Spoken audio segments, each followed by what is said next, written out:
Hey guys, welcome back to our channel. We're gonna be making today another easy recipe. We already shared with you how we make our tater tots with cauliflower the other day, and we shared the video which is on this channel. Well, today we're gonna be doing something similar, only with the different vegetables. Today we will be making tater tots with zucchini. One reason for this is that some of you guys told us that you love the idea, you love how it looks, but then some of your family members don't like cauliflower. So, I have these laying around and I thought, why not share that with you? It's going, and oh yeah, also you guys, sometimes you worry that we invest maybe too much energy in these easy recipe videos, which is really sweet, but don't worry about that, guys, because what I'm doing here right now is nothing else than making dinner, which we have to have every day. So, and I'm doing all this with my iPhone as I go, as I make it. So this is really not no trouble. Plus, we have a YouTube channel because we love to share stuff. So don't worry about that too much, guys. Although it's very kind of you. So yeah, let's start. So what I have right now, again, as always, it's just me and Mike. So two persons. What I have for today is 2 zucchinis, big zucchinis, you can see, or 3. You can take whatever you want. I have here about, for this amount of zucchini, I have about 80 grams.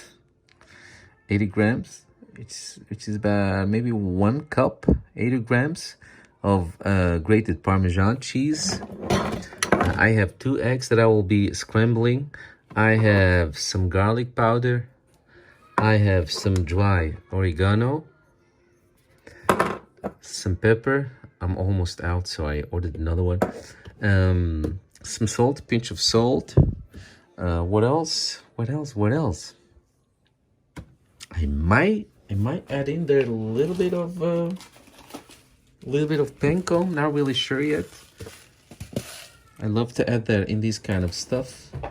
Also, it's always nice to have 2 different kinds of cheese for this kind of stuff, like we did with the cauliflower tater tots. So I'm having here parmesan flakes, but unlike the other recipe, I'm not going to use shredded cheddar cheese in this one because we're out of cheddar cheese. We don't use cheddar cheese. It's, to us here in Holland, cheddar cheese is like fake cheese. It's not really good quality.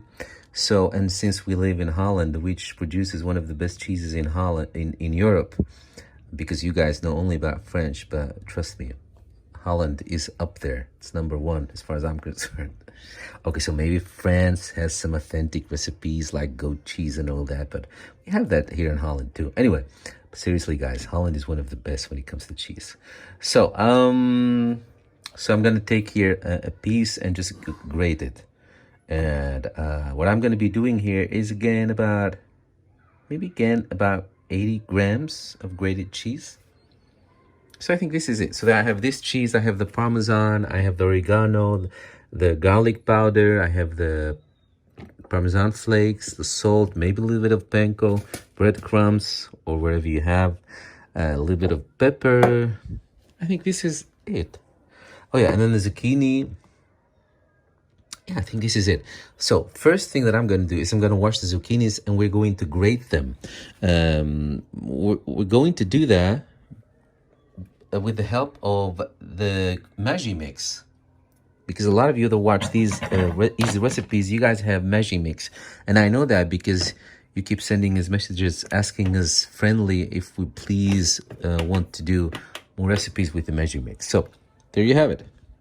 Right off the bat. So yeah, so we're gonna do this with the Maggi mix, and for this we always use, if we want to make a vegetarian pasta, which I made and I forgot to share that with you, vegetarian pasta with shrimp. It's really good.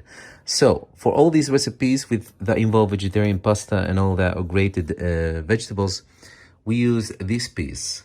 As you can see, it's the RG4. So that's what I will be using for this recipe also.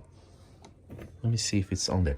Oh yeah, and then and that's basically it.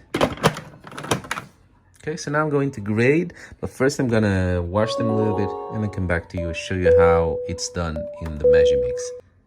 So there it is. There are my washed zucchinis. What I do with the Maggi Mix is I always split them in half like this, otherwise they won't fit through this. So there we go.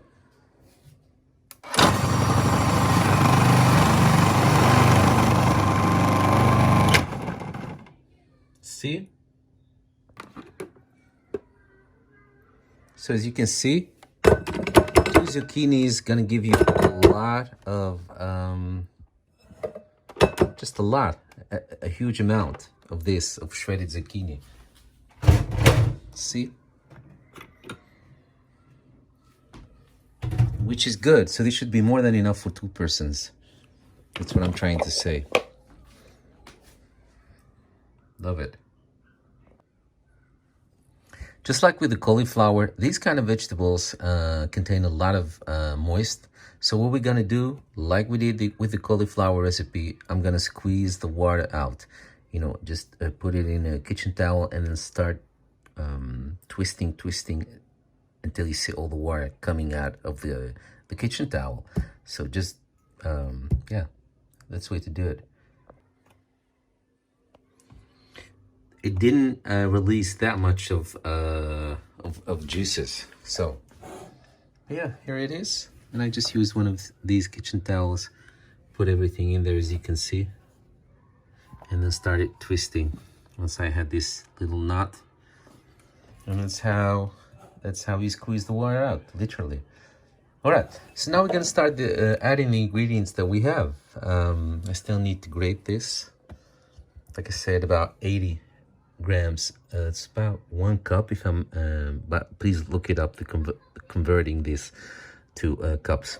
But I think it's 1 cup for the for you guys, the ones that do the cup measurements. But yeah, about 80 grams of Parmesan and 8 grams of whatever other cheese you have.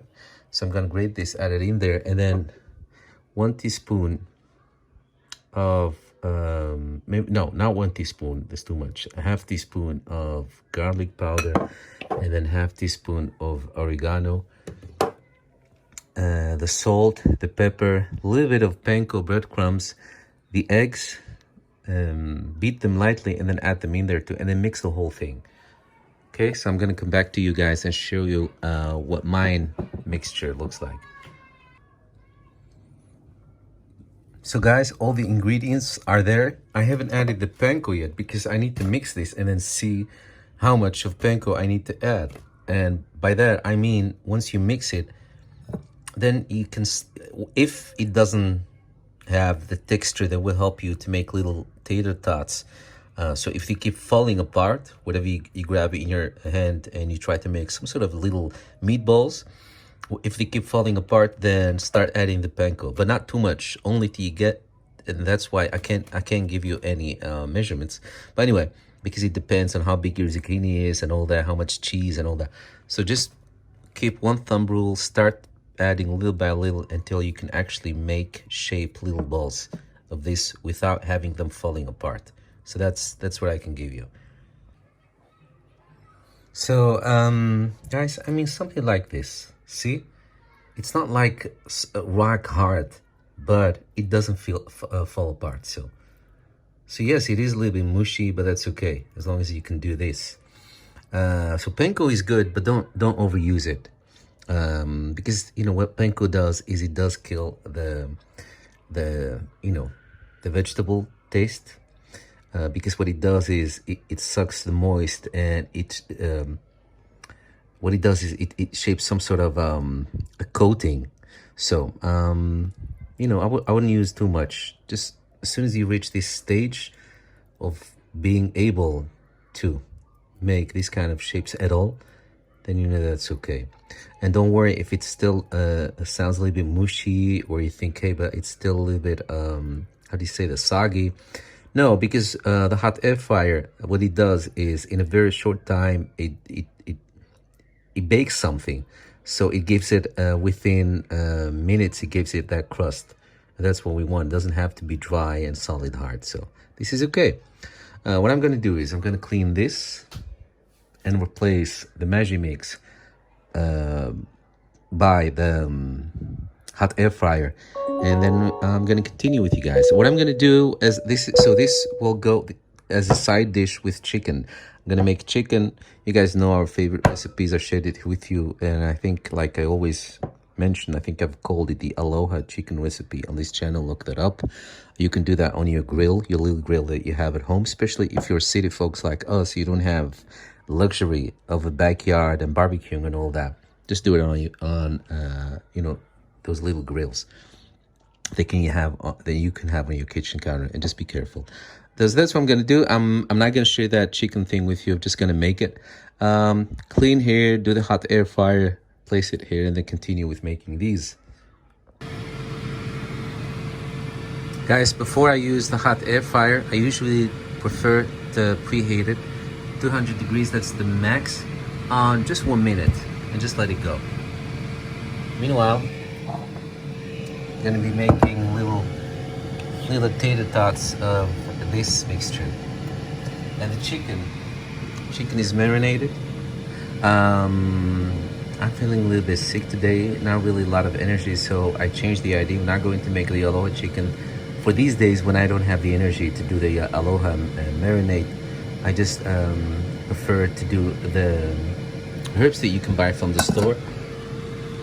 The chicken paprika. Paprika is what you guys call in the US the bell pepper, and in other countries I think it's just called paprika.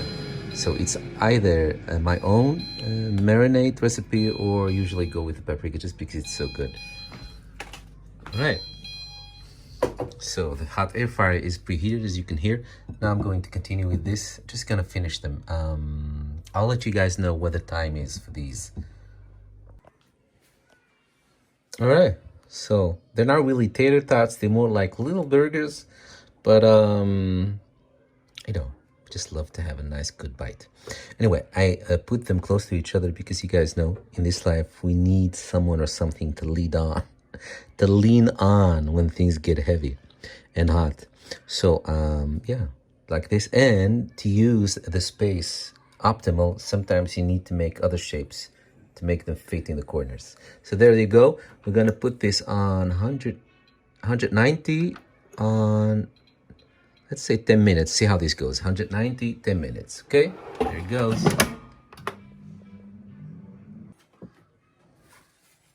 So there they are. They didn't need the full 10 minutes on 190 degrees.